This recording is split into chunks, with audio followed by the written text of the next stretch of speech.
Ok. Super masculin. Ok.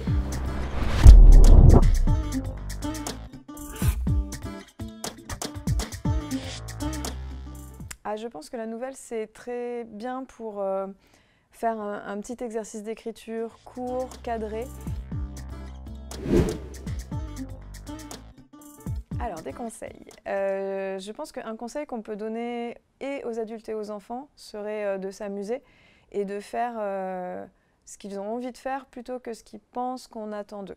Et après, un conseil qui va pour les adultes, mais aussi sûrement aussi pour les plus jeunes, serait d'essayer de lier le fond et la forme. Personnellement, j'aime bien quand, en fonction de ce qu'on raconte, on s'interroge sur la manière dont on va le raconter et qu'on adapte le style en conséquence.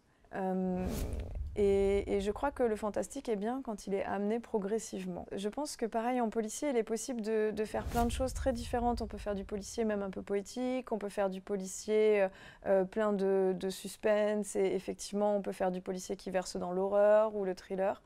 Et vraiment là, je suis ouverte à toutes les possibilités et j'espère découvrir plein de choses différentes. Pour être totalement honnête, je fais des romans historiques avec des dialogues pas du tout naturels, personnellement. Donc d'abord, c'est possible. C'est ça qu'il faut se dire, c'est qu'il n'y a pas de règles ou d'obligations. Donc dans certains contextes et certains genres, des personnages qui parlent comme ils écrivent, c'est possible. Et moi, j'en ai fait. Et ensuite, si en revanche, vous avez envie de faire des dialogues naturels, essayez de les lire tout haut. Je crois que c'est ce qui marche le mieux. Dans le genre de la nouvelle, le personnage, il est de toute façon moins développé, moins détaillé que dans un roman. Donc je pense qu'on rend le personnage vivant et attachant par petites touches. Il ne faut pas hésiter à nous donner des infos intéressantes sur des détails du quotidien ou des choses qu'il apprécie, mais que ça n'ait pas l'air d'un cheveu sur la soupe. En revanche, s'il se lève le matin et que il enfile 2 chaussettes différentes mais il s'en fiche, on apprend quelque chose sur lui et on reste dans l'histoire. L'intrigue et les personnages sont importants à égalité. Ce qu'il se passe, c'est que, en général, sur une nouvelle, étant donné qu'on va vers un but précis et rapidement et de manière efficace, moi, souvent, je pars de l'intrigue et ensuite, je rajoute de l'épaisseur aux personnages après coup. Le début, c'est très difficile.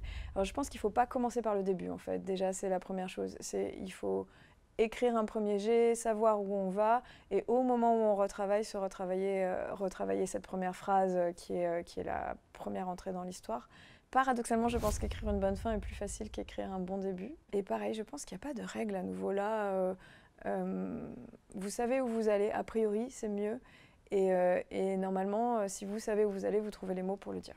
J'ai pas vraiment de rêve ou de fulgurance personnellement. Je suis sûre qu'il y en a plein qui en ont.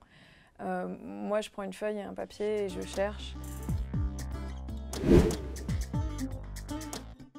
J'espère que plein de gens vont participer. Ça va être fun, ça va être chouette, c'est court, c'est une nouvelle. Il y a 2 genres, il y a fantastique et policier et ça laisse plein d'ouvertures. Donc participez au concours de la nouvelle de Lumière Rouge.